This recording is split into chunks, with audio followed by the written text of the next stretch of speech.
Sabio, Moya Sona Montier.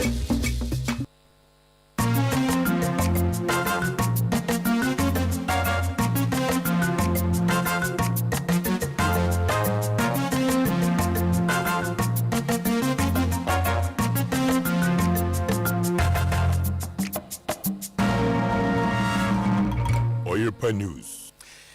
Yama yatiefo nyina dwo yama mu nyina kwaba edeba Oyerepa 100.7 FM esoa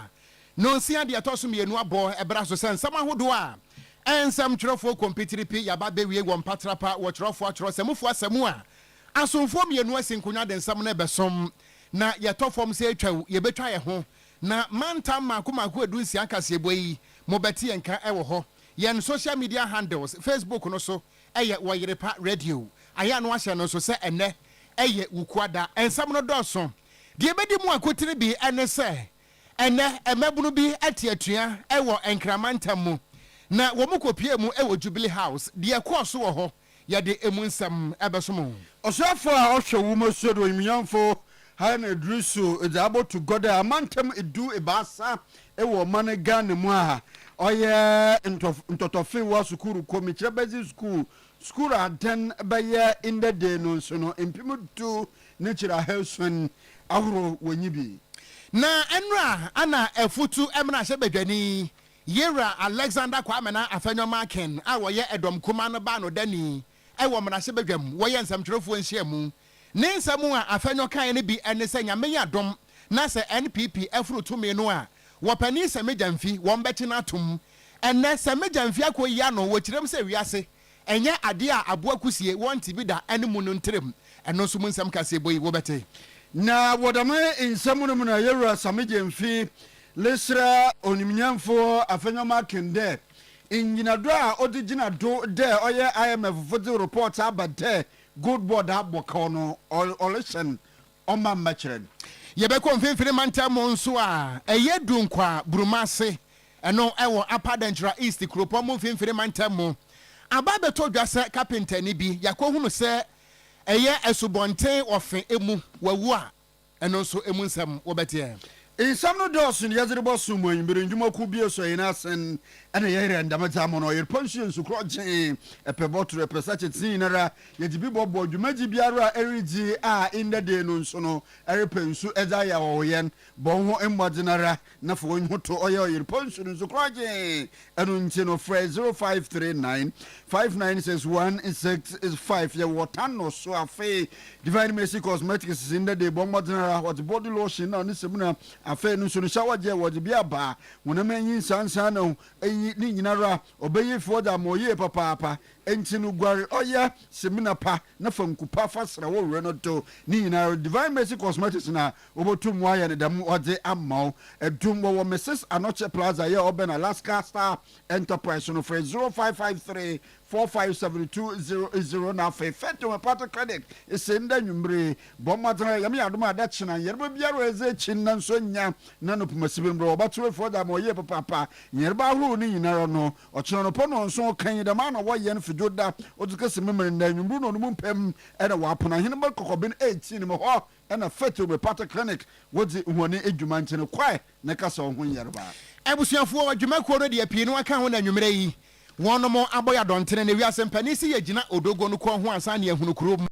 yesi enkonwan ehum ni aham eni aham hunu mota yechi a asomfo mienu donhre ba kontam ye besomo medi de gangster card ya mitenkura wo ko gi abo okran mene uncle ebo baini ebusuya kase bono emu enchiremu enie wodie enese obepre wunua se monwodwere nam ese keji madam awo bia kwada zipu na fe nsam no yemfa emremu na adehia wo mo ewo afamasi akotom eni pigu yedam wase pasa kasebo imu mfe ni agro yense kasebo na se na yenko Jubilee House ewo nkran mampani natena ye ene collection of unemployed graduates wono atisi montene so a wono mo eye wo ye kire wo mo nsem nyina no ene se wiase ne mpani se bibia ni fia yenka nkire nkwada asem mpe bibi ni miankwa habayire na wo mo kire mu a wo makwaje ntete ewo suapon ahodo amene wo mabeye graduate nanso adwuma de wo mo ni biyo wo tigu montene so a wo su de agu aban so se aban hwe na wo ma wo mo adwuma enyo na wɔtego montere so ne yenchede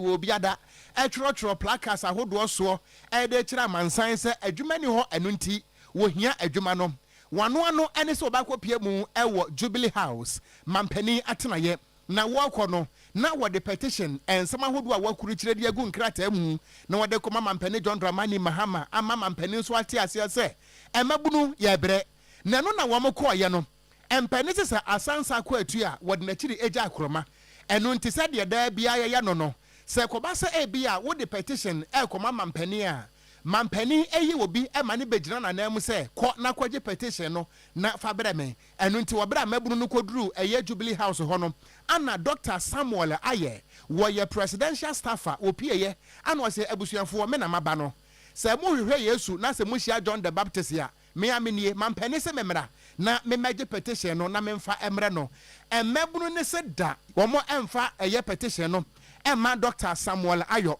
na wo mo akire mu se papa yi ni mu ya hatu sese bio enkwada handkerchief na ye pe obi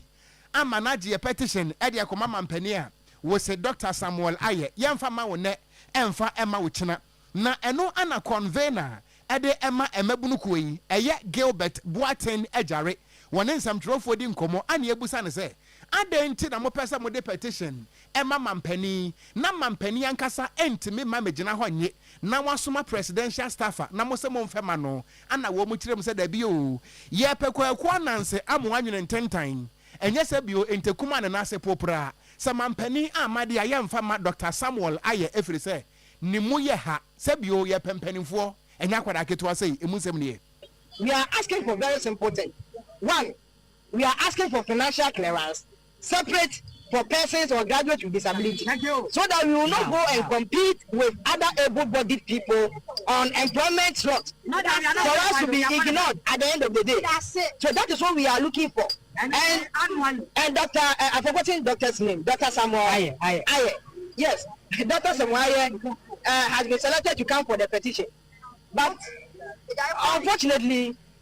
in fact, we want to meet someone who is more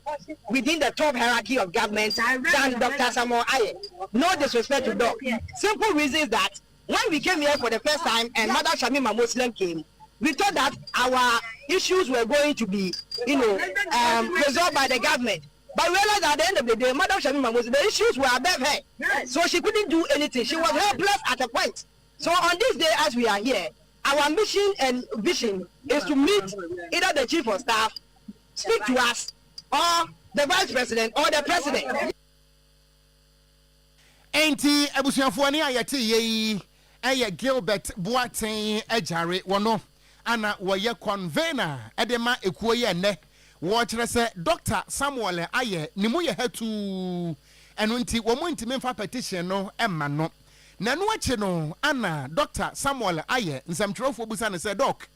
emabure se wo mfa ma wo na wo gine san ana so wo nya hwe se ne nke wiase ne mpani se wo pass maka kire nyankopon a ana ade fa mframam modi mo ha wo nyina no ene sanka mo nkrata yi ebedru mampani ensam enu nti se ne mampani no ase memra na se mo se me mu ha enu nti mo mfa ma me mo pe obi asebio na bodweafo se akurasi mo otia na se mo anya no bi na se mo mfa ma me a ene mo mfa nko na se bia mo de ba chichiri brodo ana se bofuro tu so a na ajade mo bekoye no na mo de akwakoye.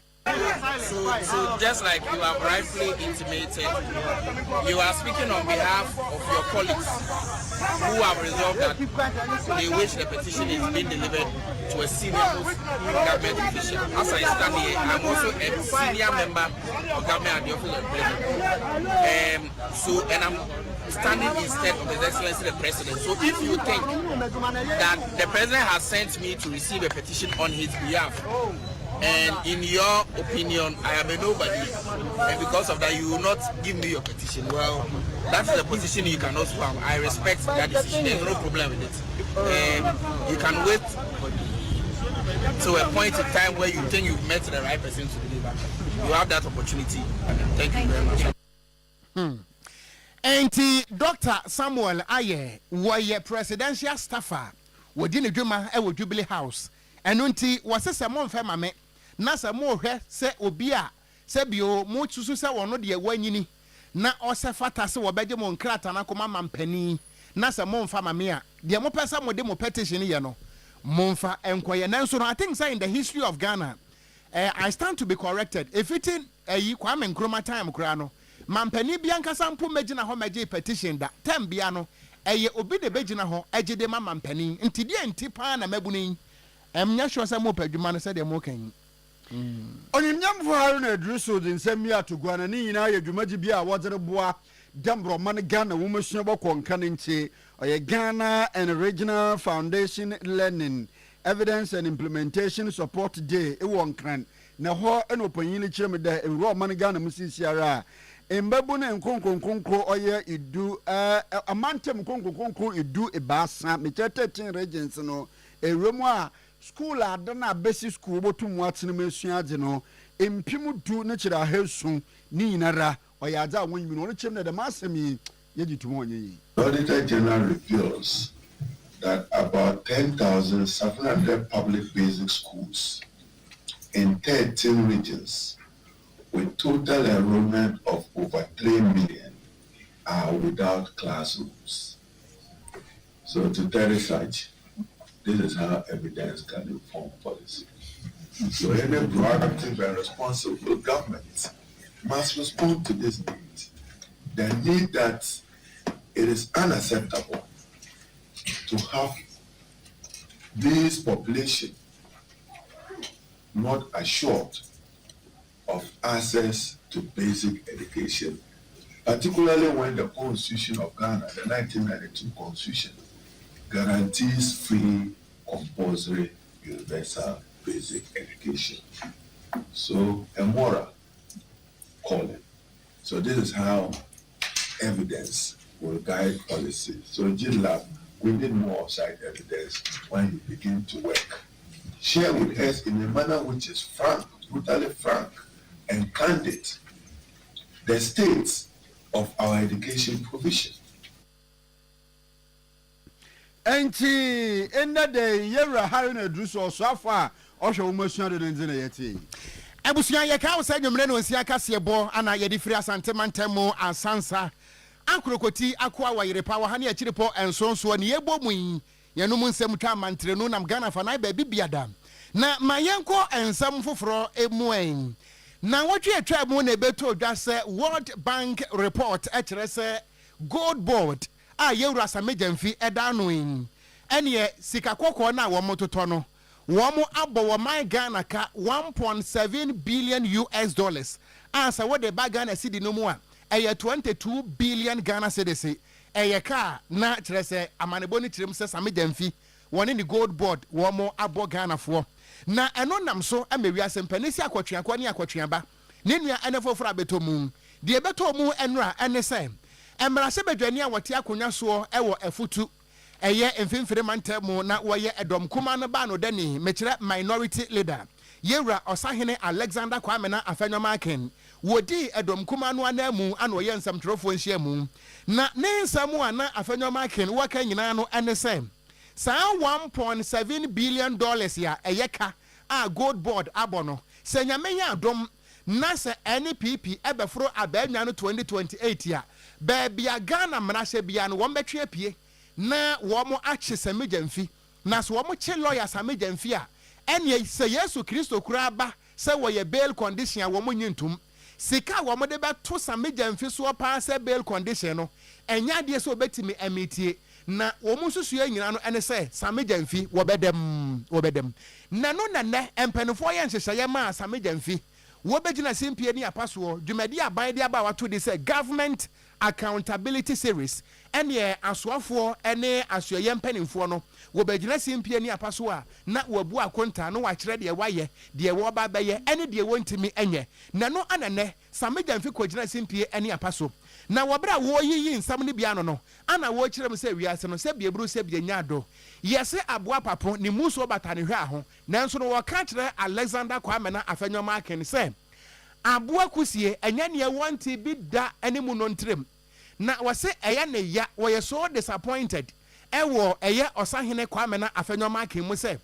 mena se bedwani a wo ye mranim ni na wo ye kyerɛ amanyoni a wo experience na utim begina simpie ni ampaso eka sa ansem wei se enipa sebio yenyanya ni mo hwehwemu ema yenhunu say wodi bem anaso wodi for Ghana mra was say everybody is presumed innocent until proven guilty by a competent court of jurisdiction. Na enne say osahene Kwame na afenyo maken etim beka say ain yenyama power nanso ye ba ye bechi watomu a wose we sanya peteshi ene nsanfufuo ana bema obi aka say ya ene na bia ya tire emu nsem ne. Whether I'm G3, well, I believe you should know me better. My good brother Felix says something. He says politics is a contact sport. So when you are involved in politics, you are involved in boxing. You should be ready for tackles. You should be ready for punches. And some of us are vaccinated against political mischief. We've taken the vaccine, so we are not worried at all. But what I want to say is this. If the one under whose tenure as board chairman as ECG, where ECG recorded a loss of 8.2 billion, is not facing any onerous bail terms. And how can Sami Jenfi, under whose tenure the gold board has exported 170 tons of gold through former channels and brought into this country over 17 billion United States dollars in 1.5 years, face onerous bail terms? Under your tenure, not a gram of gold produced in Ghana was refined in Ghana. Today, over 9 metric tons just this year of gold we have bought refined in Ghana. We are changing the value addition story. So you see, such statements are reckless. They are what I call the fanciful efficiencies of, of a palm wine bar. You take it as comic relief. And it is very sad. See, when we say this, he says we are not insulting him. This is somebody occupying a seat once occupied by the Venerable G.H. Mensah, the Venerable Papa Uzu Ankuma, or Seichi Mensah Bonsu. Look at the depth and the substance of these personalities. Enti abusuya eni ayati ye lawyer Sami Jenfi wono ana yeti brekese Chief Executive Officer Emma Ghana Gold Board ana wochirem se wo Alexander Kwame na afenyo maken wo bera na NPP teso no na wo ye board chairman Emma ECG enso wotena ho hwei Emma 8.2 billion efa wonsase wo ya nti wankwa ankotum na amanyosam na akwa te se wugina ringi mu a obi temeto no ablock na wonso wato no obi ablock ntia ana se wo kana sa na nso ne nyina mu no enya hwe etese da wakwatena se adwase na se bio akwawinsafo yi mpasere na wo siri bie nti emu nsam ene anu yi a Sami Jenfi wodi ama afenyo maken jamma dwumaji na sen Sami Jenfi ka kire oyimnyamfa afenyo maken de so mo azir bo wonde good board wa bako wo IMF report oba no do no oruhwe nyim de afenyo maken be ba ba kire no baby potia IMF good board when it's in a day in one of our Now, friends from the media, after adducing these indisputable findings of the Auditor General to puncture the lie that the gold board made losses in 2025, Afenyo Maken and his associates quickly abandoned this line of attack and have now sought refuge in the recently published IMF report on the Bank of Ghana's on Ghana's standard credit facility, in which the IMF reported that the Bank of Ghana recorded a loss of $1.7 billion under its domestic gold purchase program in 2025. Their position has now conveniently changed from the old false narrative that the gold board made losses to the new false narrative, which is that the gold board is responsible for losses incurred by the Bank of Ghana under the domestic gold purchase program. Engineer Sami Jenfi penipa or that gold board ano nenzene yeti. Ma yantua enwumre no siaka sebono eso na fe yemra asante mantemu.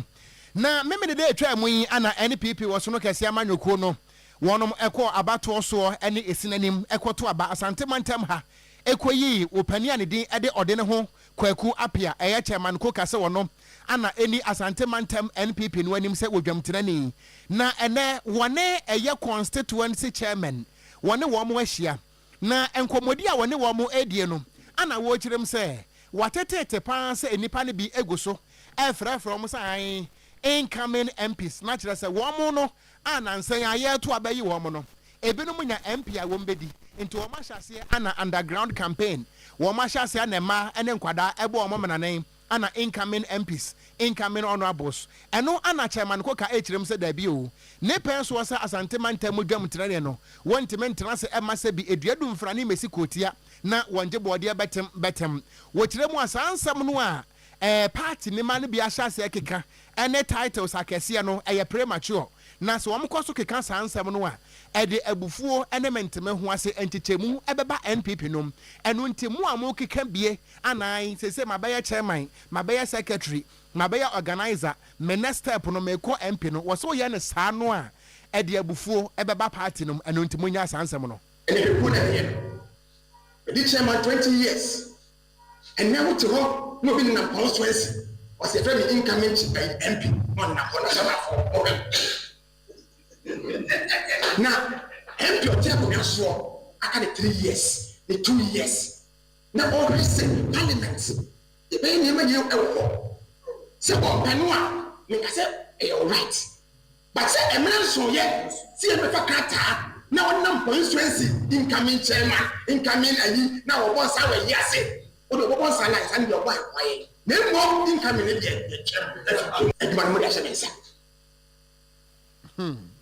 enti mu amobo mo ho nsamrane ene e wokogina nsanbode ase a ebusua pani tie mi a nanto kwa me apia se incoming MP me na maba no ubo so wahen hamsa asemfo supete no ogina ho wo bo no ho nsamrane enna chema koka echirem se da bi oni pen so de wampene ema aye wokwade ba wonyini mfrankoko so ahu wonyini mfrankoko eno nti saa onabo incoming onabo so no e wa bra MP da so ate akonwa so aka be mfinhia mienu na wafiri so anampo ebi mpo na wamfiri so na incoming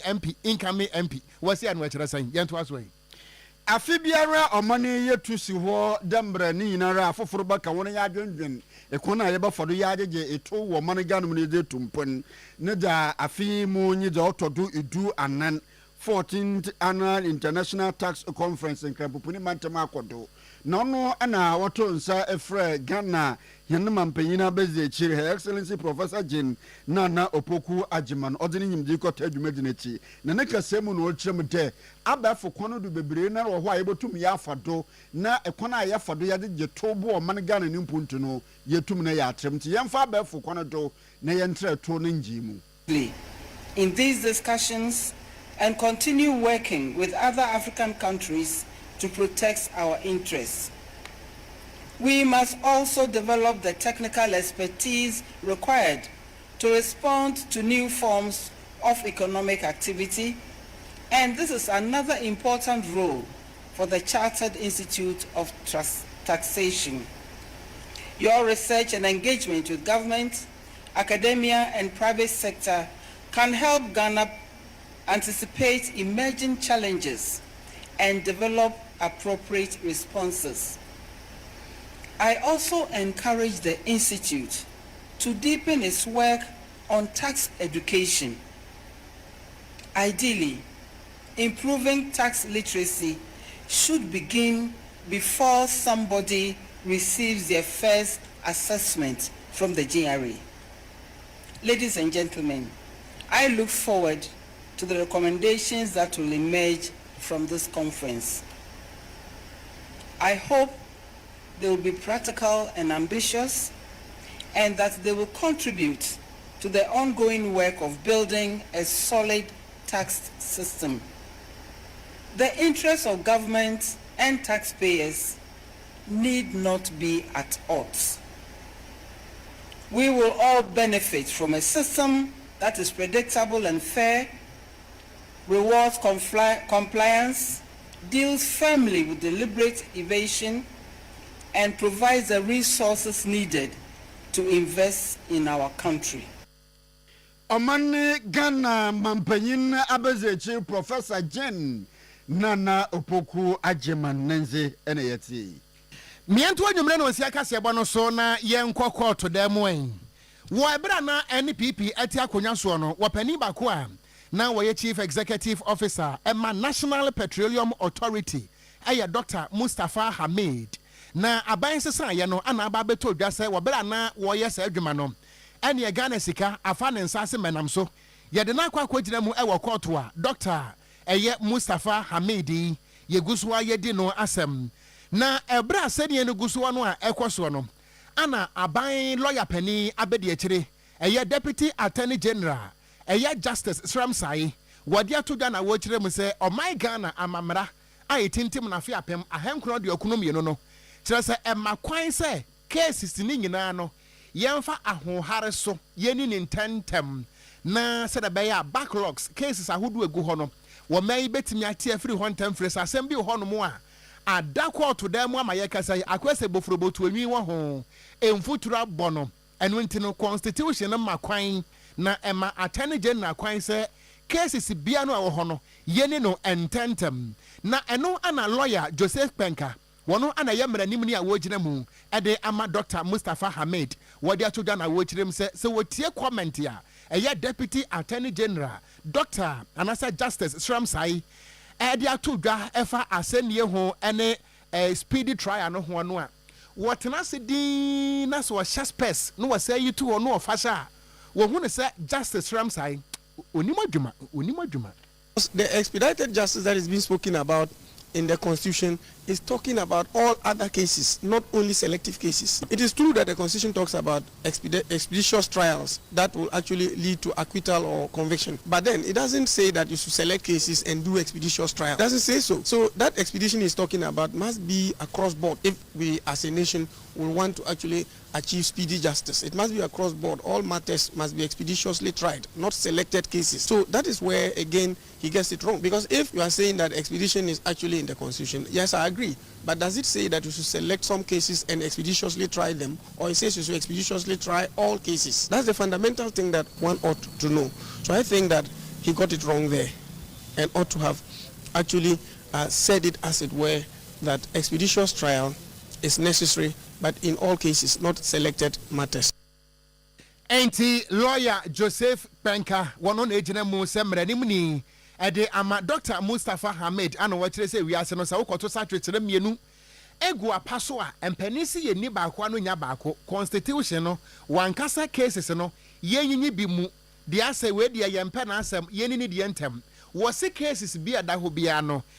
expeditious trial yanya ne sa na nkontentem nanso wo hwese de esi kono a ase kokofu bobo ye hwe wani mu a wo ye yahi wo de ende yeni ne ntem ne yempia watiko emfa nkoto afiase eno ho asem ana wo kan ya nto akase ebo no so pinu ne aduanu anan abato no emre orbabado no mun amanyoku ne yinara nto obo no mun bo sha akase kokodo promises enti o mampanyin mahama otidi na ne endisi amanyoku no ebokura wo hye de wo ba ma inde o man Ghana mabunu anyadwuma ye papa 24-hour economy no oye one job 3 people 3 shift obi bokwa no pase wiabe obi bokwa wiabe senwum obi bokwa enwumri sa homachi nanso wonye tumi ni wie no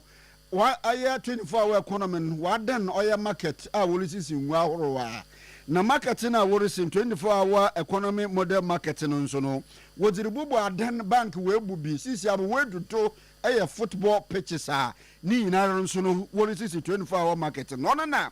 nka no so afa oda asoye ohwe akensi to ena mbabunu yeji meche former minister of sport na so eno yemra se begomnyi dima o manfa wo atwemamponua abatu ni mposo ndo yiminyamfo ajekesi ama no olichemi de the man mo ntuna aban football pitches a mofroma wo ball wodo ma impono obi no nyamede ball bo oye achade da ama na ona ehona na wo jaguru mo de di na aban olububu ni na ijesi 24-hour economy market no onya ba na nya adwena ba ne nkomra biem. It's a very 24-hour market. So you get people to look at the market and they are the casa. So you case sports. Sports is not so good. Sports is for health. So this one I do to about. He said, "Who has to say anything?" Well, as a sports infrastructure. I did some of what I go check up what community. What to do? And be I say, but I say, I say, what's 65 that facility. Marketing. So for sports now, what you do? Sports now, even here. Sports, I say the crowd is there. Any kind of they tell the police monsters say more community parks. And then absolutely I said, maybe I use time to that sporting facilities. I all I have about about the city. So what you can say about it. My authority to my say I am from sports. You know, I can now say which was Enti onyiminyamfo ajekesia ma owie na osi nda de no oresro mampanyin Mahamade ohwe awkensi agro dibia mechira sport centers ahorowa wosi wo manga ne oresro mampanyin Mahamade ne mudodze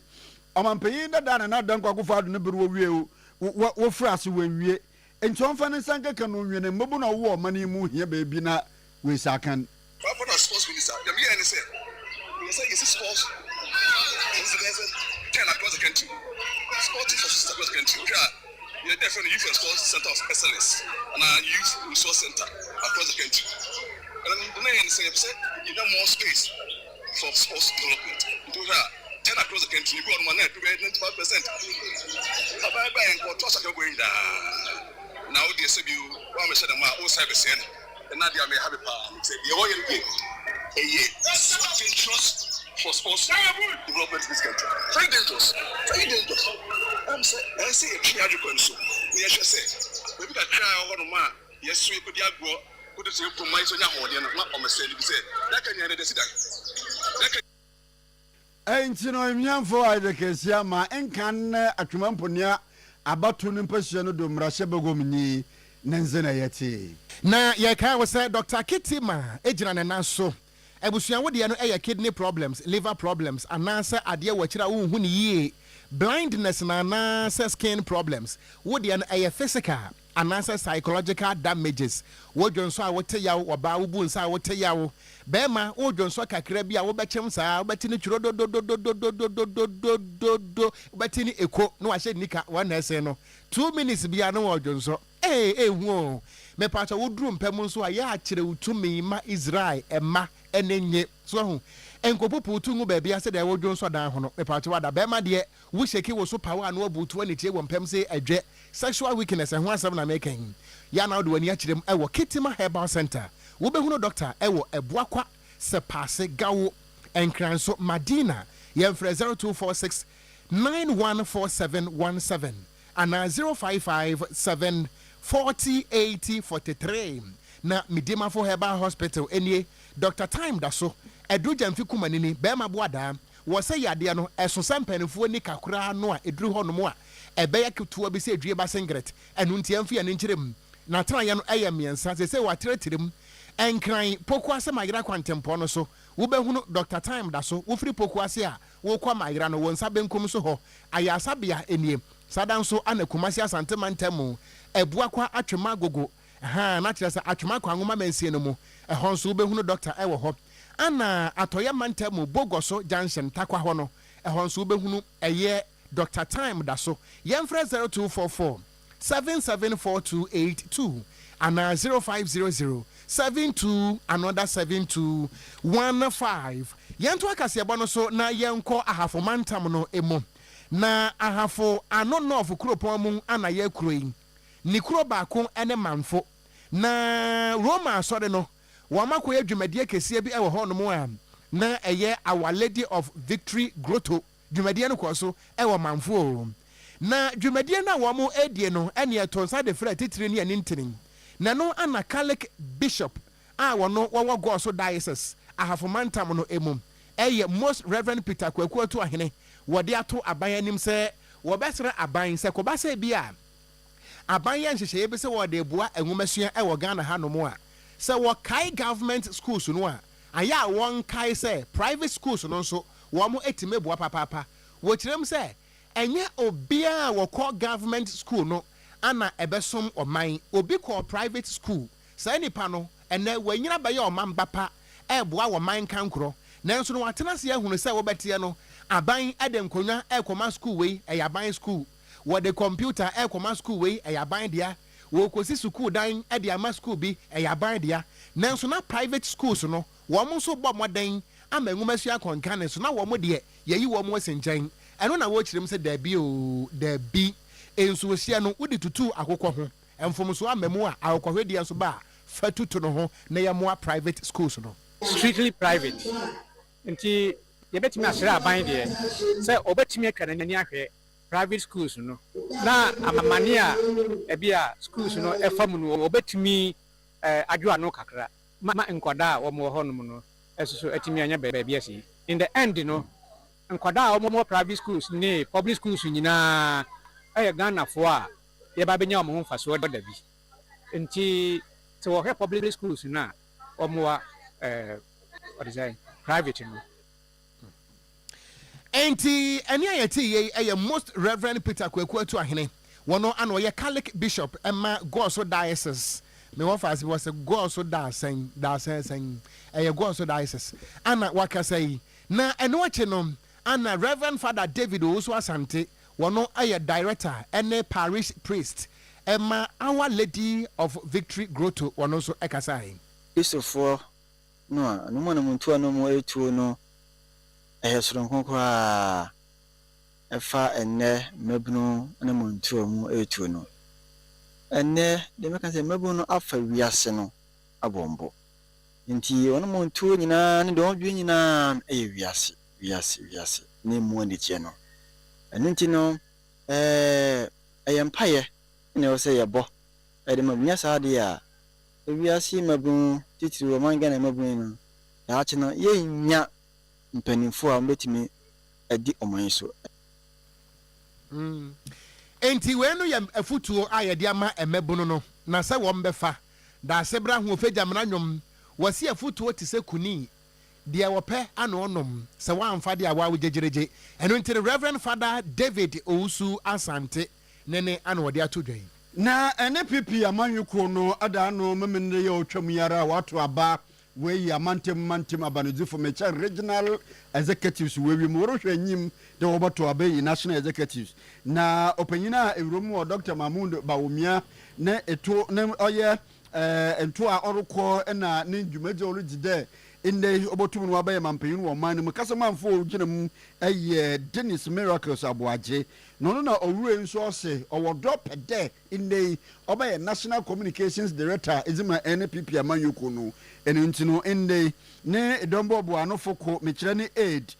good fellow Odey Ofei akọ edom bi kan homa wakofa oye forms wo NPP amanyoko no won headquarters Asalam down watamo owure no mu ana Miracle series nkomo no chem na so what the 2 minute mana communication the one kasa one fam when people amanyoku manu hunye hwam na amanyoku no ntum mra abane biem ono nya do sino nyodo. For us is work in progress. He basically is the face of the party's communications as we speak. He speaks for the flag bearer, and decision for him to run was just to have a united front of the communications front. You remember that during the last elections, the party communication directorate was a standalone. We were then in government, so the government communication led by the information ministry was also there, and the campaign communications. We thought that having a single unit going into 2028 will be more effective. So you all know that the flag bearer of the party has also nominated him as his communications director. Ain't good fellow Odey Ofei. Nenzine yetio edzima Miracles Aboaje Dennis. Miento anwumre no si akase ebo no so wobetime de wadwenkyere ne nyina to ase e wo Facebook no ase Oyerepa radio every sempe ne se wonko a wo prewuti e wo woko animu a yegya wo amanfo so nti ya ne wapia so na onua so etimi ahwe bi pa na Oyerepa kase ebo ebi mu odo sacha ma wontumi chei jeme so hallelujah miento akase ebo no so na yenko emfemfere mantem na yekọ dunkwa burumase eno e wo apa denkyera east kropon no emu aba beto dwase wo wura bi a ne din edi Christian Adom bese breka kranie ya hwehwe no aye nhono ebi muso wayira ebi muso o wayira wata akọchini obeba fie ene wo makohunu se namu etensu ani e wo river ofeno emu na ya reho sempa na ya mane bofo ani mienu ana wafefe nsam no mu a na ba beto dwase eye Christian Adom yin oyobi asebio wo adwene mu haw kakra na wo de ne kɔ ayasabia anaso wo kɔ ayabo ana wo ba fie ntino wo se ne ho atɔ no ana wodi mrika koya no so ne hunu yese me ma me mo ne emo kyerɛ sɛ wokudware nsuom ana wo dive ya na nsuo no mu sɛ twɔn ana wampie bio nti wo mo hwehwɛ ana no wo mu ho no ɛnɛ ana wo makɔhunu sɛ na mu ne tensuo yɛ ni a Christian adom wato ananom ɛwɔ nsia do a na mu ne dansuom meɛnkɔ ahoma so na yamane boni na natabo no ayɛ ma ɛwɔ ahoma so wɔnto ankomo yi so ɛma yɛn nana madwoe wadaro ma empane sɛ ne ɛwɔ akɔ atan deɛ ɛwɔ ba atan de ogyina ho deɛ atentro do awerɛho sɛ mu munya ne sɛn da se sɛ wɔde kan atem kakra kyerɛ tefo no ɛyɛ sanity ne nyina no yɛ sɛ kwɛsɛ dɛ ɛtwa mu yi ɛna ɛkɔba yɛ sɛ Christian adom yɛta fɛ no sɛ kɔbena sɛbɛ na yɛre ankasa meli ɛba radio ne police station bɛyɛ announcement sɛ ne kunu ɔnansɛm mu na ne ho mfa no papa asɛ wɔnya high fever kakra ɔmo de kɔ ayaresabea kɔhwɛ no ma ne ho koraa yɛ ɔmo de naba fie nti ɔmo ne wɔ wɔn ho a sɛ saa yareɛ no bi yɛ kwɛsɛ dɛ awia no na wɔpie no sɛ sɛ dɛ na wokɔɛ no so medwonso wɔ akyire ha yɛ aba ɛna wɔn de wɔn sɛ ampa wɔdwonso aba sɛ kyerɛ sɛ wafa ne ho adwene sɛ wɔbɛgye ne ho ɛkɔ afiri ne ho nsɛm a wɔfa a wɔsaa na ani firi ne so kakra bi no wa no wɔnam tɛntɛn no ahɔ no ho a dunkwa ɔhaborɔ no ɛfrɛ sɛ burum ase na burum ase hɔ no de kɔ asuo bɔnten wɔ fena no no so ɛnwa bi asaa ɛmu ntwe ɛna burum ase no so kora ne baabi a ɛyɛ wiram ɛkuro mu ankasa wonam antɛmantɛm hɔ ti akra town no kyerɛ sɛ wɔrekɔ fena no a ne saa nti sɛ ɛyɛ saa no na wɔrenam hɔ no mu a sabampram saa nkurɔfoɔ ne firi me so no na yɛ sɛ wɔkɔɔ fena no a wɔkɔtoo ne ho to nsuo no mu a afei yɛhwɛ no firi kwɛkyɛ daa nnura bena da yi awia bɛyɛ sɛ no yɛnu mu hɔ ɛna ɛkɔba yɛ sɛ mpanimfoɔ sɛm hu yɛ ho kɔhwɛ a no kyɛ sɛ nsuo yi na wɔtaa ani a wadendɛn a wɔda ani denden ne kyɛ sɛ wɔafiri na kasa no ne ne nkyerɛ mu no na kyɛ sɛ Christian adom a yɛka no ho asɛm no wɔyɛ kapentani dua dwumfoɔ a gya wɔbɔbɔ dan wɔ so yɛyɛ table ne ade baabi ne trapdoor ne adeɛ akakrakra na wɔn kyɛ sɛ nansɛn na yɛre dɔn mmienu na wɔn nek na wɔn na wɔn bɛm bɛyɛ sɛ nan na yɛre ne ha no mo kyɛ sɛ ɔbaa no ho no na afɔyɛ te sɛ wɔpɛ no na bɛrima no nso ne sika sɛm sɛ kapenta deɛ ɛwɔ fam kakra ɛne adeɛ di mu a nti awareɛ no anhyɛ daa nyɛ anigye ne adi mu bi a kɔwareɛ te sɛ si hɔ no mu anti no ɔno sɛ bɛrima nso de sika ne wobɔtum a wɔbrɛ mu nti ɔbaa no yɛ na yɛkayɛka deɛ a ne wɔtumi tia no sɛ sɛ bi wɔtia ne ba nti mu adwendwene ne atetee ne wɔ hawa ne ma ne ne adwene mu yareɛ yi a ɛyɛ no ɔde atwa bi ɛyɛ no ɔde atwa bi saa di mu a na wɔse ho deɛ aduru no deɛ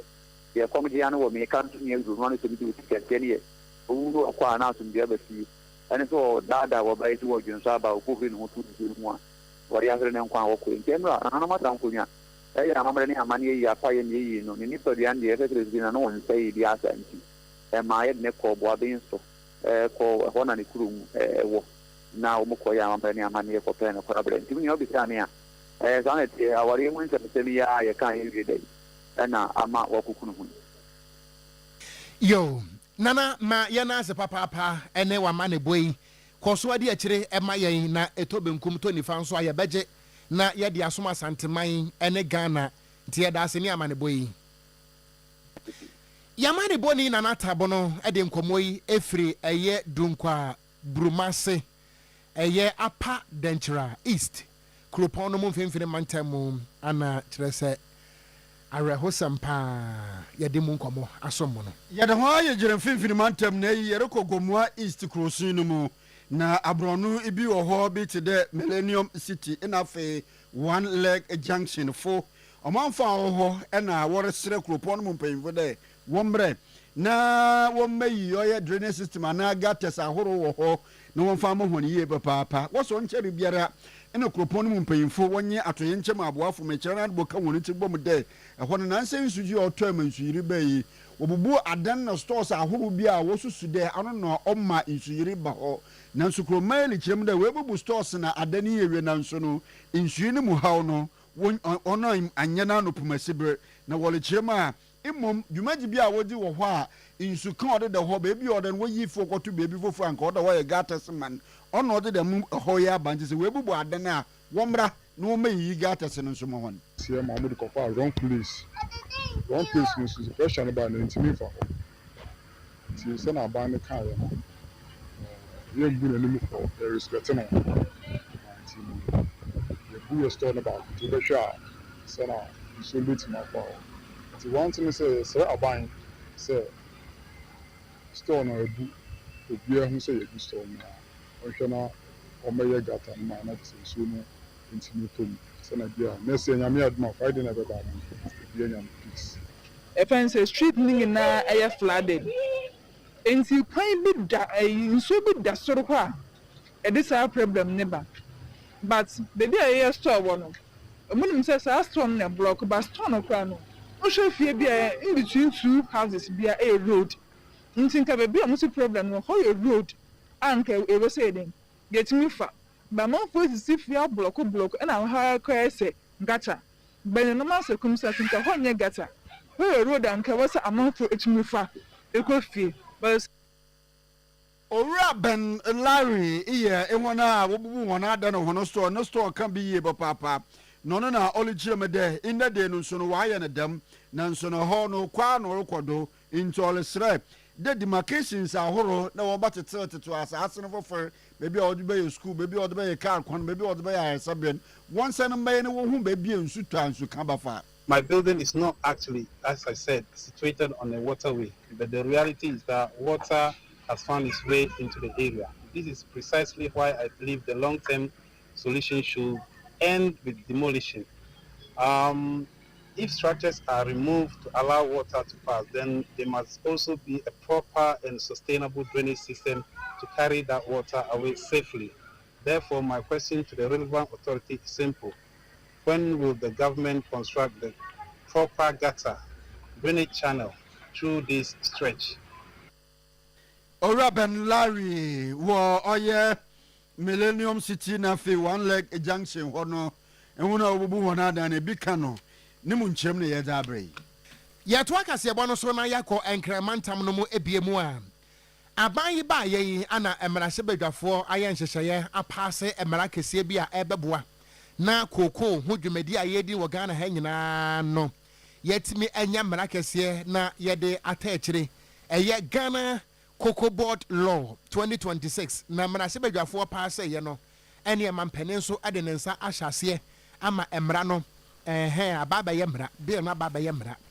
na eno ana Bia West NDC Communications Officer ono ana saye Western North Regional Manager Emma Maslok ne din ede Isaiah Kwaten wo bo empenimfo abaso se saa mra no ebetimi aboa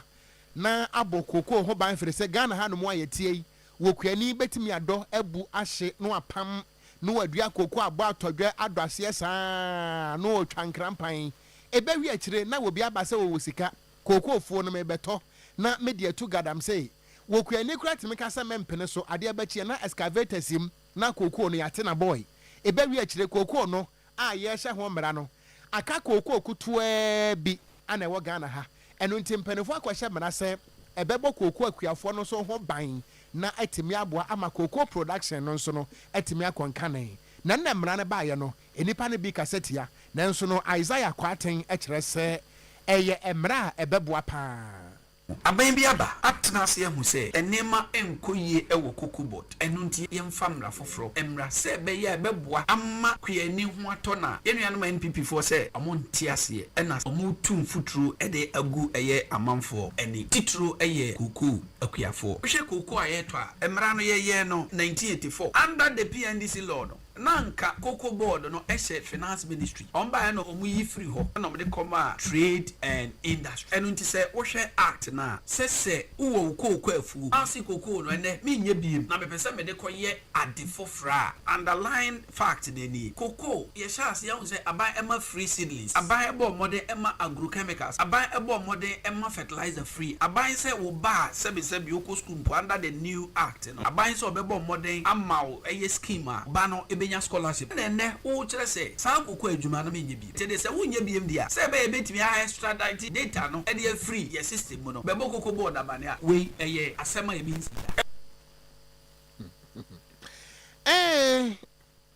akua free ye enti Isaac Kwaten ana yate nenken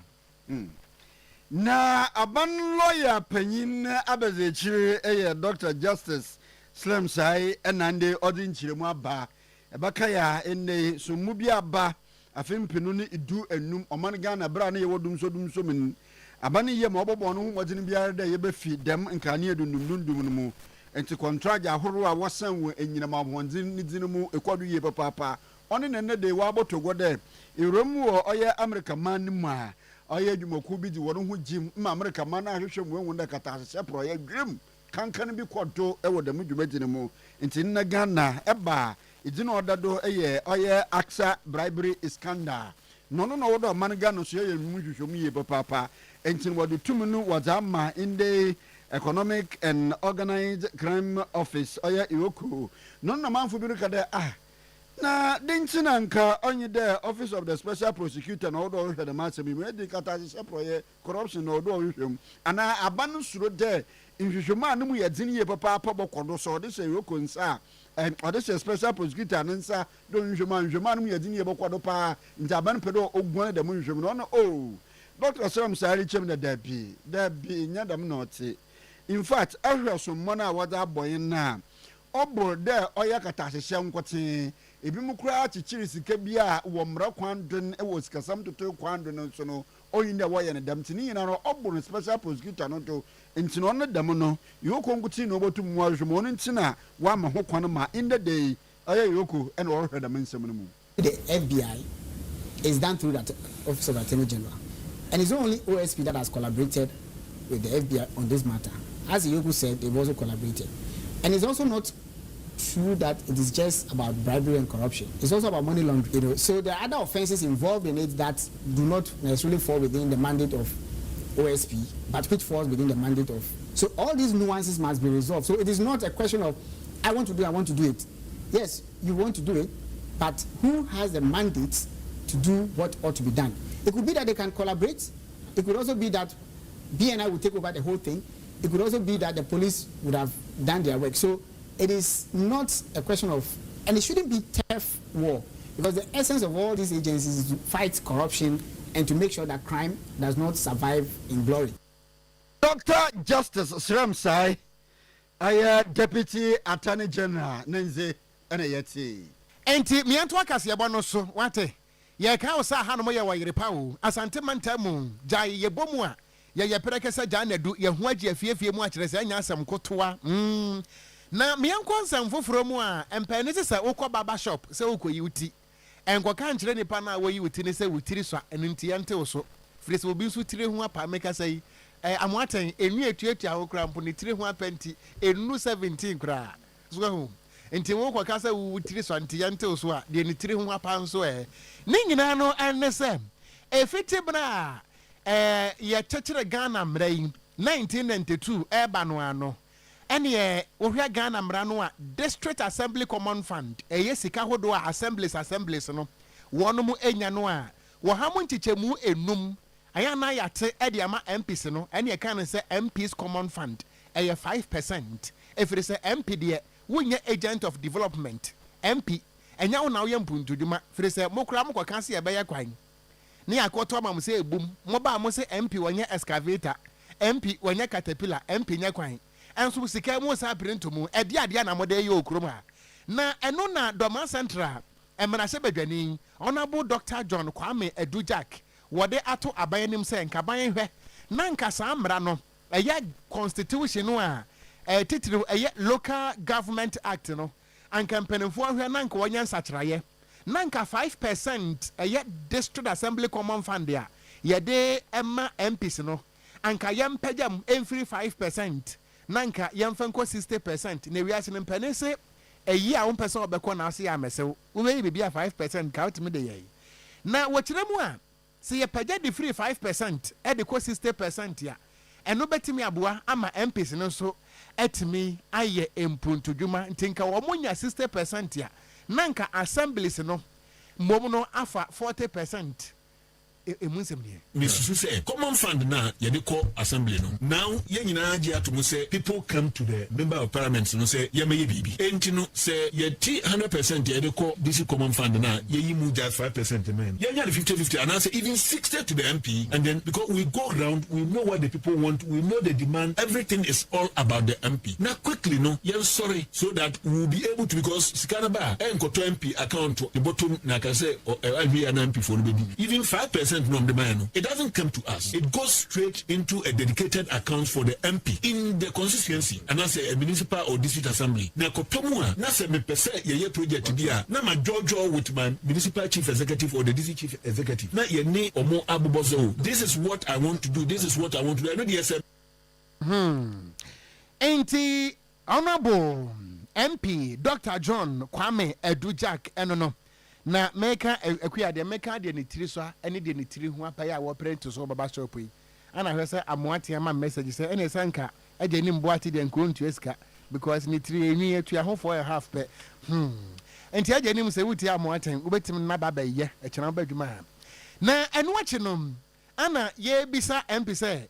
na se mo mrahye badwafo yi esan se vote amope e wo krom henti no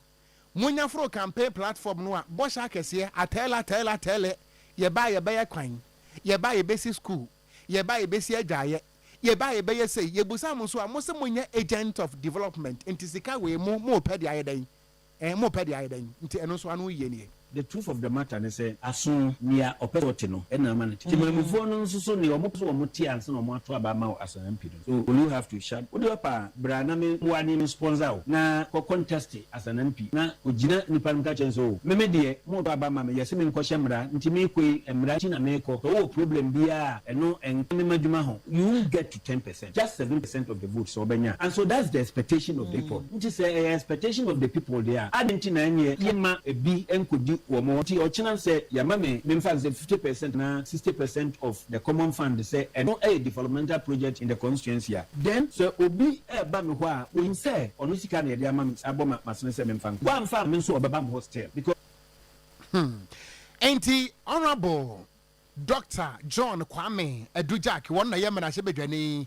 ewo Doma Central one nebetu yewra kwaku agema menu no yento aso yi. Na yɛrekyerɛ do da yɛdu special report do ɔman Ghana afe ekor ɛna bosom awɔtwe imuare ni ɛna ɔmanpanyin na abegyekye wɔfa abandwe ya inde wɔrubomai na ɔmanpanyin abegyekye de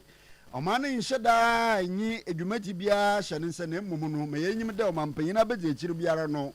ɔyɛ adze a ɔboa ɔmanpanyin na no ntotwe ebiri biara ɔmanpanyin hia ne de ɔbɔboa ewo no ntutumu enti ya mahena mantibonyi oyekoba ekue free wako montino do enye Ghana fo ejin komo yenhwe Professor Jean Nana Opoku Ajiman, Her Excellency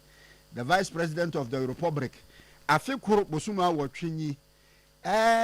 ni dwumaja already there omampanyina beze ekiri no wose ye wo hu chekiranyi a amo adusuanyi nsohwe ne momono na makrena man maxa ahin ina edzeba ma omampanyina bejechi Obama John Dramani Mahama ye president and onu so yi Professor J na Opoku Ajiman so won na name so oni wa boa toto na chi di ama no and now your special report here bisa say ye hwedwuma Professor Edie o ma ke na sen e na wo de be ma no o he Ghana hefa Globeso anka na se mfante nde me man be 10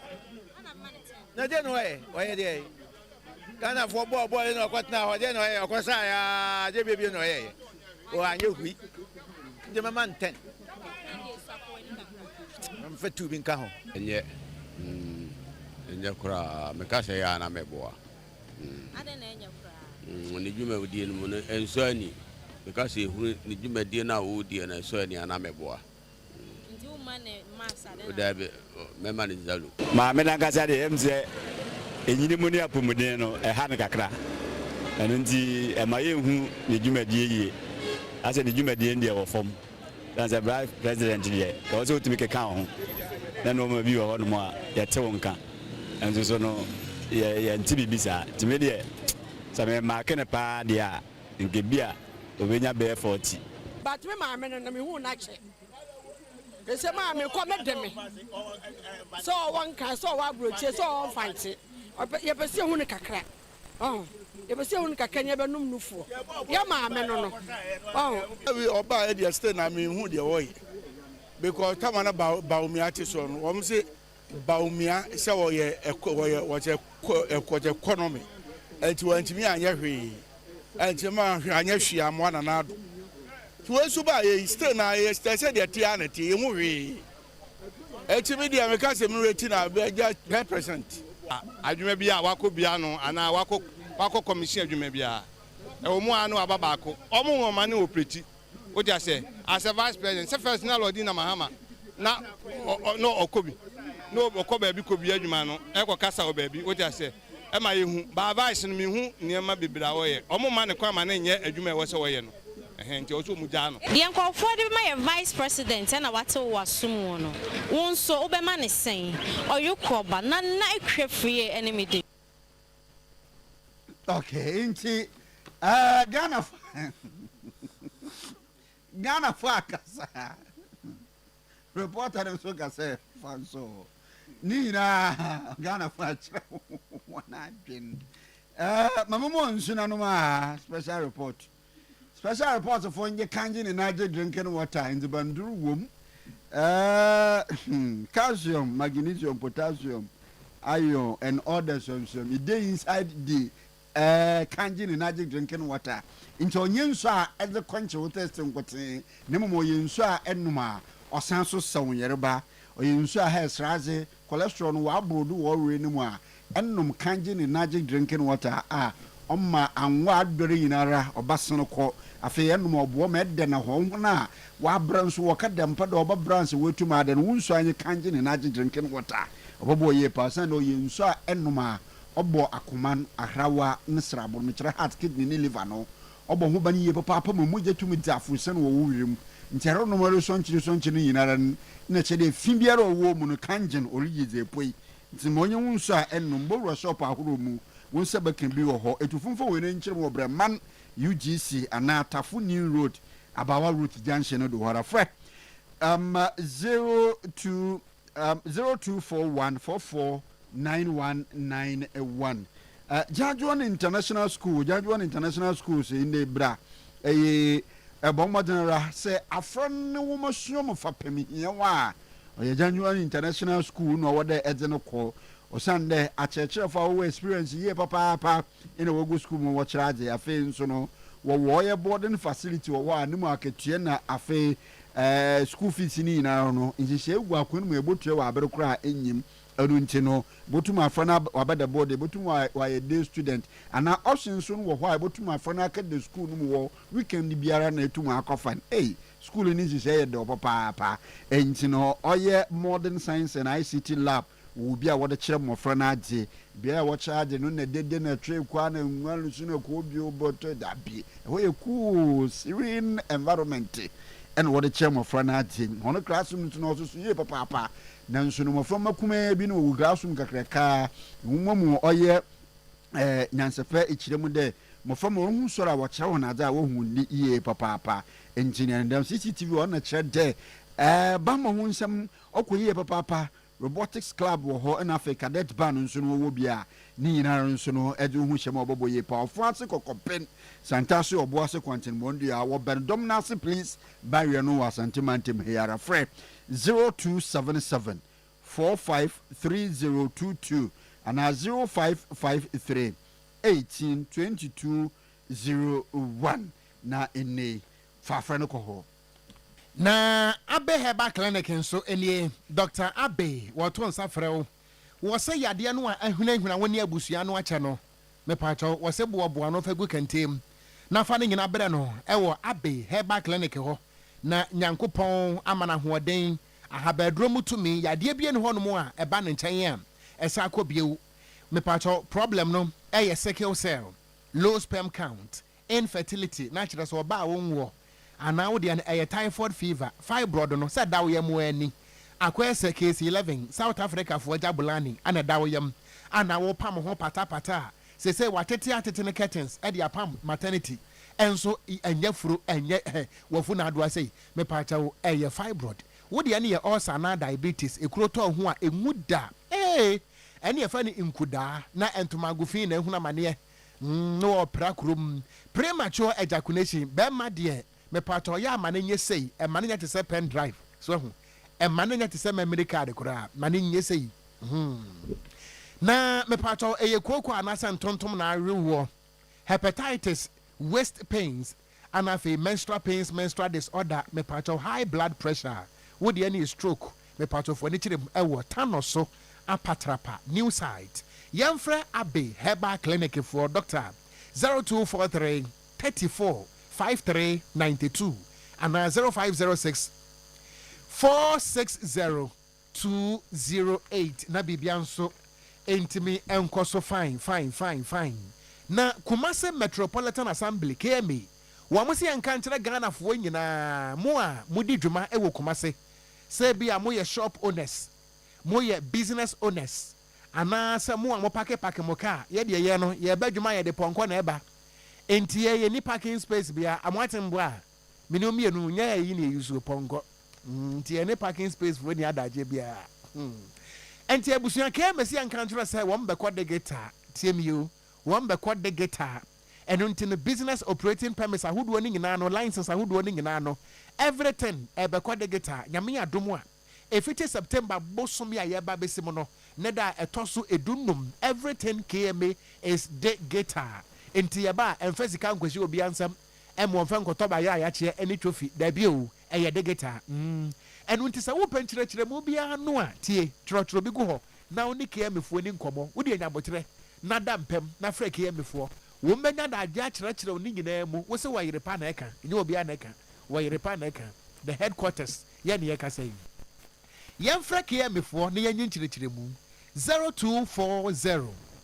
973946 0240 973946 anase 0240 974194 na bibianso Intiminko and Cunning.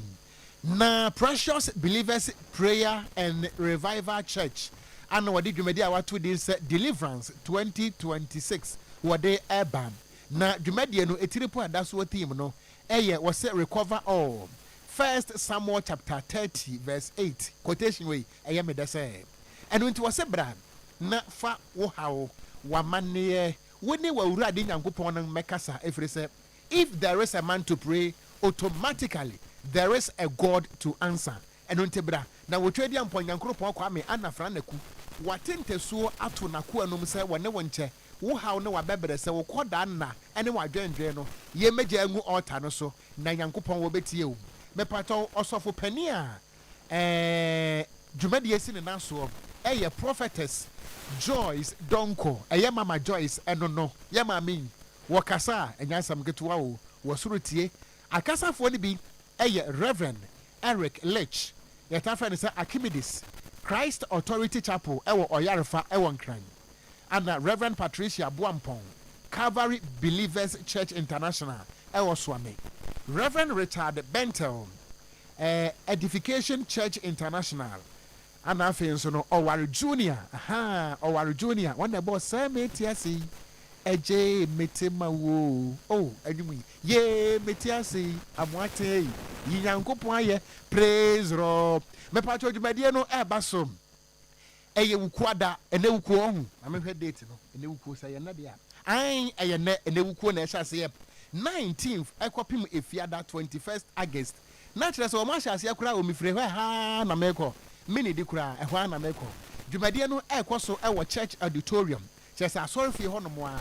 eye adakwaja ache new site woko adweso no Kumasi asantementem ha ya adakwaja ache new site adweso kwantempo no eso me part of first service no wo hyase eye anopa no nwotwe na wapon eye premto brempemu na fe second service no eye me part wada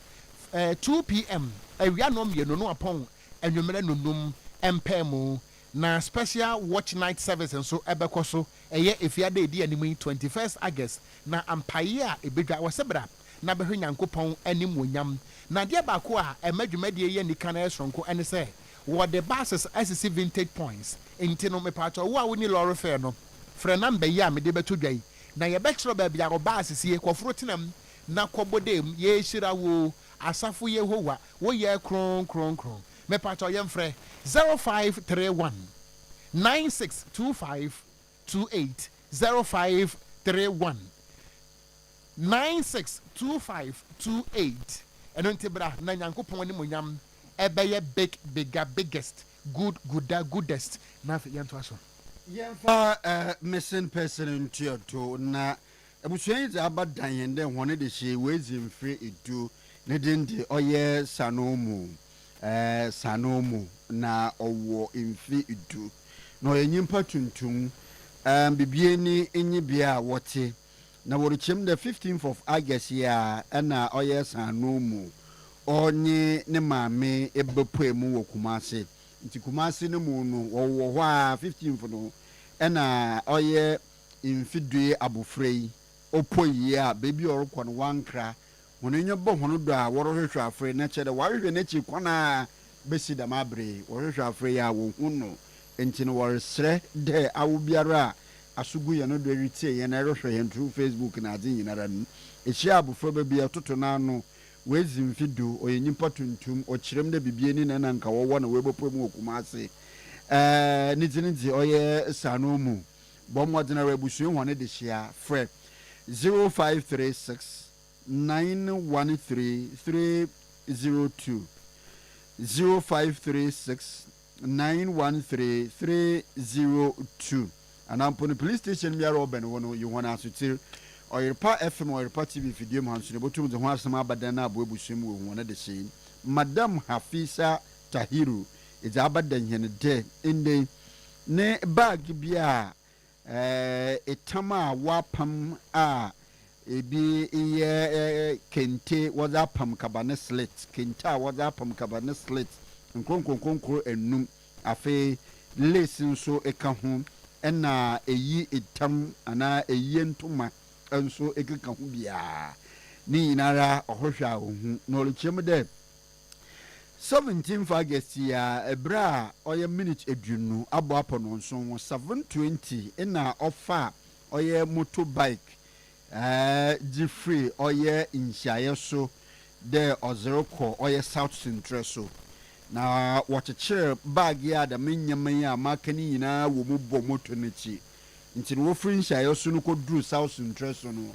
ina bag watsew na wawo ye free moto n'echi wato fom abra wehu besi dem abre kwan a wofa do wafa dem kwan no do afa no pa na wiabre nyumbre dem po no obohu bag ya ende oye kinta waza pam kabane slit afe wadi lace apam nyamani bi aka wo lace wom ena eyi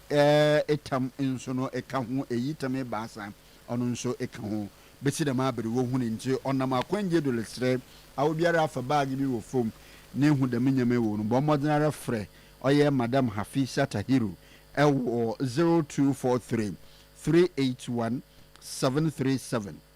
0243 381 737 ana Oyerepa FM Oyerepa TV video mu ano ebotum ede ho asam abadan na akyede sonko nso etum na wakodo ezamoye papa eyisu iye owura Joseph Achina owura Joseph nso le kyerem de ne bɔtɔ ana no kotoku ya wasehye mmanyimfo mpaboa mmɛma mpaboa mmanyimfo mpaboa wom ya ebi ye boot ebi nso ye sandals wom a ɔhwehwɛ ohun wayo ye papa ɔno so 16th August yara ɛna olodu ne nyama ya ɔde hye kotokum ɔde free ɔyɛ edum pampa so ɔde kopoemu ɛwɔ race course na ofree pampa so kopoemu wɔ race course abra we load nyama na ewie no ɔno mu ɛna ohun ne de ye kotokui bɔtɔi wato fom a ni nyinara na kyɛ de menyin mpaboa bi ti de boot ni sandals wo mi ni nyinara ɔyadza wato fom a ɔhwehwɛ a ohun beebi a ɔdɔ ɔhwehwɛ free baby odo nante okwakono de fado wa fado ano pe wie nwumburu ni nyinara so no onye ehu ni ndemi na olukyirem de inde olukyirem a security funa owo oye main runabout ho no wokyirem de abrantie bi edze kotokun eba ho ne nkyɛnkyerɛ de wofa no wofom na oyaja onka wozirbeja na wa hwɛ de se obi abe complain na olukyirem security funa kyerɛ ne de debi obi anya mbo complain na emmumu no nyimpo na ɔde kotoku ma no security fo no kɛkyɛ no mfa nkɔ na ade kyɛn wasen wɔdza aba na sɛ obi be complain na de ni wura ne ba wetum na wagye aman na indi nanso no owura Joseph Achina also wahwɛ enyim a damfo no nsa nka wɔn nti ɔresrɛ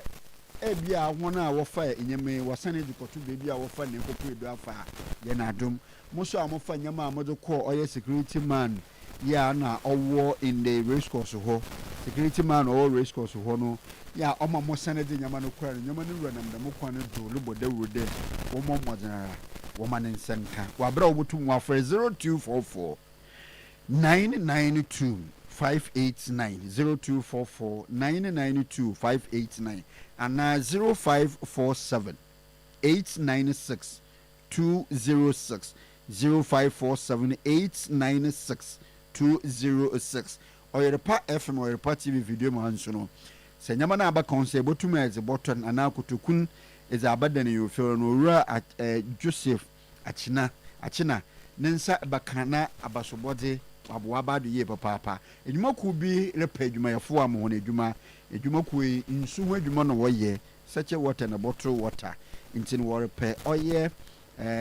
drivers and tricycle riders ana one a watchu abobo ya intin driver na wonyo je ho abra yam wo edwuma ma ye sisi a na eyobi a driver enyi kra na wo license no onye license oye class B ina number motor rider na tricycle rider nso a odenya riding license a no so ye class A ina number na mum se obi a etwu nsu car ana etwu abobo ya wode edi nsu hu dwuma pena oye plus mo nta wode na reba na anya dwuma anye enye bi da nso de amu nyina rabra yeba mu adwuma mo aye wona hwene je hono won frɛ 0539 596 165 0539 596 165 dwuma ye bi wo fie harepa baby dinitato or pe in the chamber in a hall self-contained or dinitato Abrepo Junction Bosai pa me Abrepo Bantama stadium potem ho ahojo so amitafo tech afro nkwanto for ukrom and afi airport runabout ni bia ope wadaro mo waso bu yen na obi bi otedama fadan na mahen wa bra ba frɛ 0557 255 542 0557 255 542 na fadan oye henini na yantoa so emfre hanemfa eye enkaibo entoa moso Ora Albert Owusu ansa echao na eye enkaibo ane de esomwen na otiasie na ye frɛ no Tommy Lee wonya pinsia no aduonum enson 57 years na ye ka sɛ de wopani afrantoma ne tentene mu a wone atiasefo adinkra na wana wote na yipa so enie bretu abusu apani nana adaye bo a nana ya echa wo yi akwan fosua eye asonoma so eye safon kwanta hema nana kwabena adobe ewo dwumapo ewo poye mantemu opani kwaku ye bo a opani yaw akuaku tafense kasem ana headmaster ene akyerɛkyerɛfo a wɔn nyinaa ɛwɔ Islamic SHS Abrepo Junction Kumasi ana fe Prempeh College ɛyɛ 1985 year group ana 1987 year group wɔn nyinaa nso ɛte ɛyipa so na anuanom enie Anita Andor yɛtafɛ ne sɛ Efi wɔwɔ United Kingdom ana Pendy Martin aka Mameya wɔn nso ɛwɔ United Kingdom Francis Martin enso ewo USA abrochimem ana yawo echampon Emma eye Juliet Owusu ansa we student nurse ana kwaku champon Owusu ansa kwabena nsia Owusu ansa ana kwabena pea Owusu ansa wani abusuanka ye nyina na de awerɛho ese ayie ese owura Albert Owusu ansa echaw ekɔ ne krachi na ye ne ho hyehyɛ ne sei anete abusua kyerɛ sɛ nyame ya adomo a eye August busumi de toso aduonu emienu sada no eye memene da ana wode ne beto empem ewo 42 block B adumanu kokoso eye efiti ahimache nonan ekopema no pa no nwotwe na global positioning system eye GPS address no eye AK 3486328 na fe ofiri hono mo am na waye ewufosom ama no eno nso eye ahimach anasa no pa no nwotwe agbapa musima aduonum 8:50 am ekopem se nondu ebebo apemu ewo honom a na ofiri honom a ebusua yi wo kire se wode no ebekọ asonoma so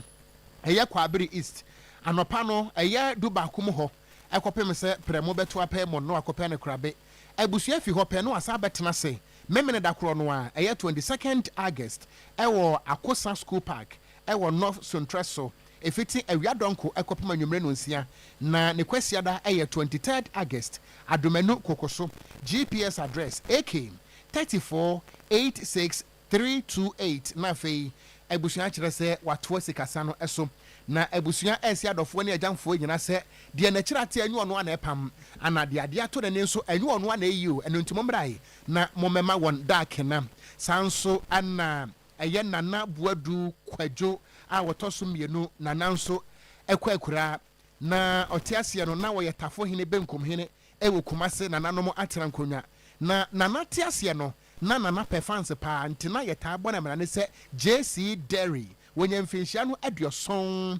eye ednom 75 years sadanso ana agona ebusua pani kwaku owusu enso edaye a wansode wono nso etiasie no na yefa ne kwaku obo anase Keystone na ono nso nya mfinhia no aduoson num sada 75 years ana omunyina enyaye afei nana adwa kunadu a wotoso mienu enso tiasie no na wo yetafo hema wonya mfinhia no aduo wotwe ensia 86 years ye kasai abrempon miensa nyina ato nananom ewansia do a waka enkyina guo ewa bra habayere esija so na ye kasai abusua ene atenankonya eto abese no pa na wona wote ayipa so ema abrempon miensa eye asantemawura krobia wure fra asante kotoko hene otumfu ase tutu abebiewu a wote kerewure ani brewure ngoma so wo hene pia kafra wo hene ate ayipa so nana ye cha a woyi akwan otoso mienu eye nana asante hema nana pia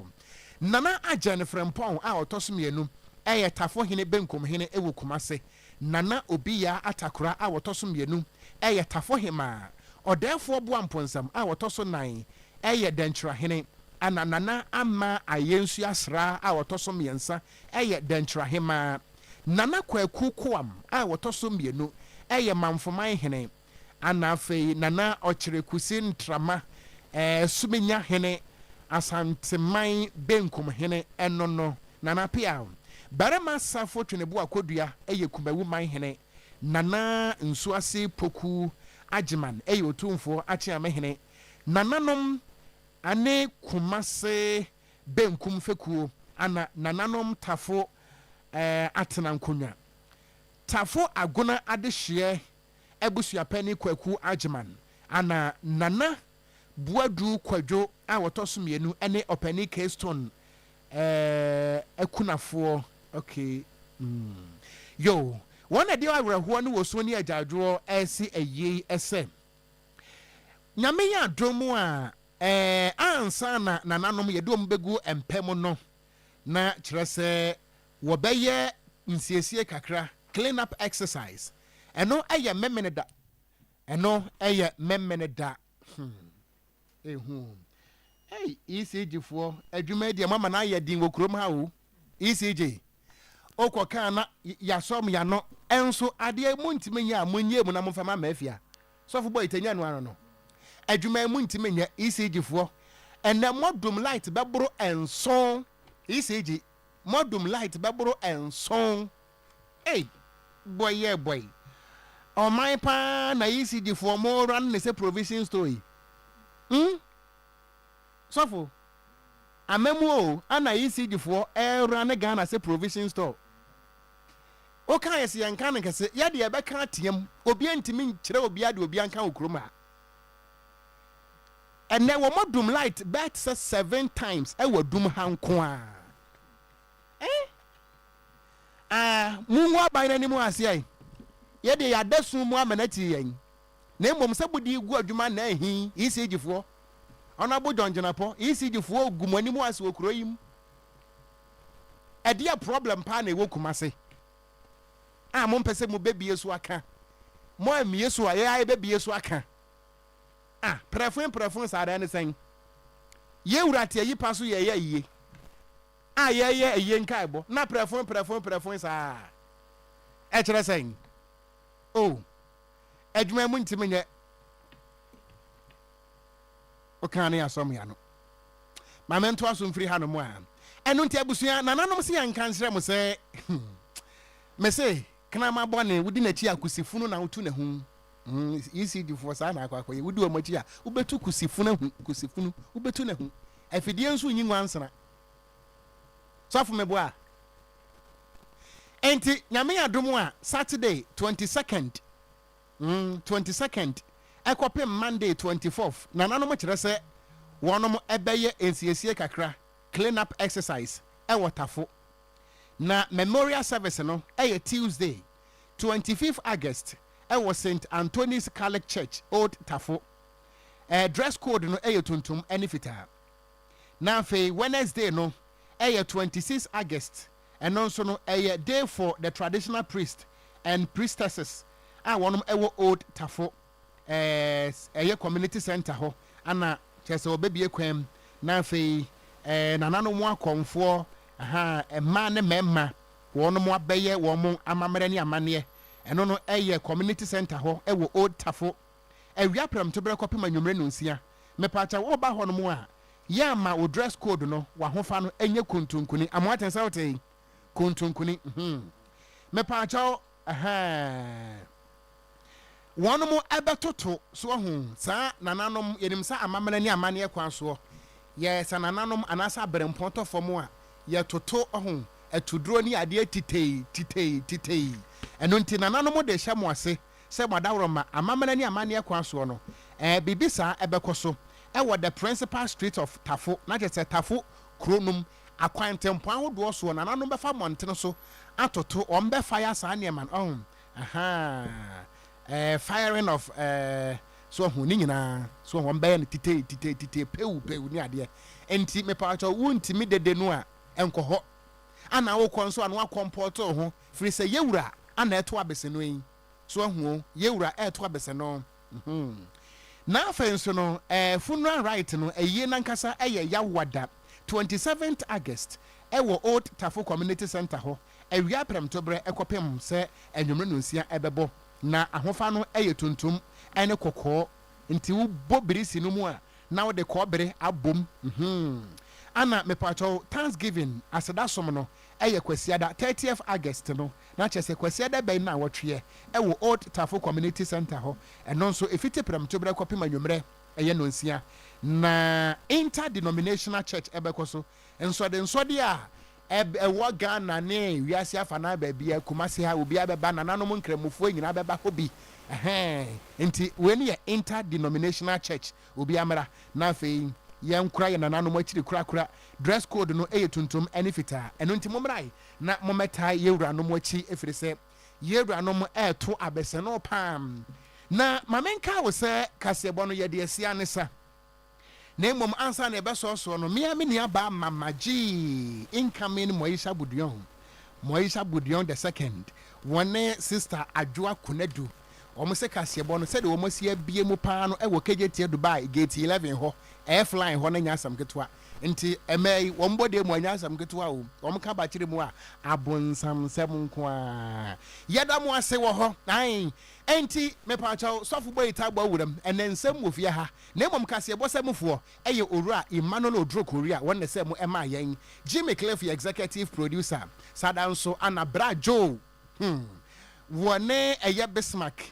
chese Bismarck yankasa de bone schedule trim na do nso agya tum no di bone tie nipa enne wom ye na ka ba kire mu de ko Facebook ro so eda mu ase papa na asomfo mienu wote uncle eboban ni enka me so me de gangster card ya mete nkura wo ko gi abo okran na bra Joseph Amwaten kwantenkro anaja sister ku afiri enso bai ebe PPM fidie no ema yen me de gangster card ya mete nkura wo ko gi abo okran yes also akoyi obi ekwo ni fi akoda we are going to our personal house obi ekwo ni fi akoda mpani atena say is up next mempra e won kra mempra wo airport me be